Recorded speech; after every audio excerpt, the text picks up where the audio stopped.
अस्सलाम वालेकुम, मैं मोहम्मद आसम शाकर और आप देख रहे हैं मेरा यूट्यूब चैनल और फेसबुक पेज। अज़दवाजी ज़िंदगी की उलझी डोर कैसे सुलझाई जाए। कहते हैं इख्तलाफ रिश्तों का हुस्न है। दुनिया के हर रिश्ते में कम या ज़्यादा इख्तलाफात का होना सेहतमंद रिश्ते की निशानी होती है। अज़दवाजी ज़िंदगी में भी इख्तलाफात का होना कोई हैरत कुन बात नहीं। मियाँ बीवी का रिश्ता यानी दिन रात का साथ, हर मसले की शराकत और एक घर की मुश्तरका ज़िम्मेदारी है। इन अमूर को अंजाम दही में इख्तलाफ होना भी लाजमी है। अमूमी तौर पर छोटे मोटे झगड़े आपस में रूठ कर मना कर, कभी ज़िद से और कभी थोड़ा सा झुक कर या समझौते से सुलझाया लिए जाते हैं, लेकिन कहीं कहीं ये मामला शिद्दत अख्तियार कर जाता है और लड़ाई झगड़े रोज़ का मामूल बनने लगता है। देखा यही गया है कि रोज़ की चीख पुकार से कोई मुस्बत नतीजा तो बरामद नहीं होता, अलबत्ता रिश्ते की खूबसूरती मंद पड़ने लगती है और दिल में एक दूसरे के लिए इज्जत हरगज़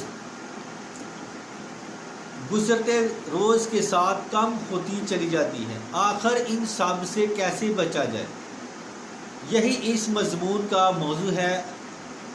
अहम मसला इख्तलाफात का होना नहीं, बल्कि अहम बात यह है कि आप इख्तलाफात या झगड़े को हैंडल किस तरह करते हैं। सबसे पहले ज़रूरी ये है कि वो वजह तलाश करने की कोशिश करें जो किसी भी इख्तलाफ की बुनियाद है। कहा जाता है कि किसी झगड़े को समझने के लिए आप एक प्याज की मिसाल लें। अमूमन मियाँ बीवी जिस बात पे झगड़ा करते हैं उसकी मिसाल प्याज की बैरूनी सतह की तरह है, जबकि असल मसला उस बैरूनी सतह से कई तहों के नीचे छुपा होता है। यानी झगड़ा अमूमन जिस बात पर होता है वो असल मसले का नतीजा होती है, असल मसला नहीं। याद रखिए, आपकी शरीक हयात आपका जहन पढ़ने पर कादर नहीं। वो आपके बताए बगैर जान भी नहीं सकते कि आपके जहन में क्या चल रहा है। इसलिए बेहद ज़रूरी है कि आप उन्हें इस बात से आगाह करें जो आपको नागवारा गुजरती है।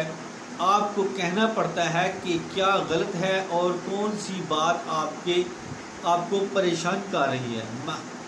महज अंदाज़ा लगाने की आपके शोहर या बीवी को आपके मसले का लाजमी अदराक है और फिर इस मफरूज़े की बुनियाद पर इन नताइज भी उखज़ कर लेना अक्लमंदी नहीं। अगर आप और आपके शरीक हयात में अक्सर झगड़ा रहता है और उसकी वजह भी कम व बेश एक ही है, तो आपको इस पर संजीदगी से सोचने की ज़रूरत है कि असल बात या वजह क्या है।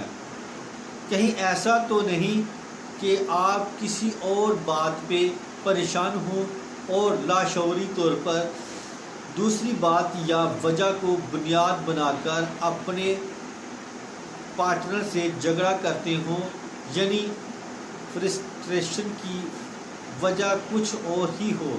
मिसाल के तौर पर आपके ससुराली रिश्तों से तनाव, ख़वातीन के मेके का कोई मसला, कोई माशी परेशानी वगैरह। तो ये थी हमारी आज की वीडियो। इसके साथ ही मैं अब इजाज़त चाहता हूँ। दुआ में याद रखना। अल्लाह हाफिज़। अस्सलाम वालेकुम।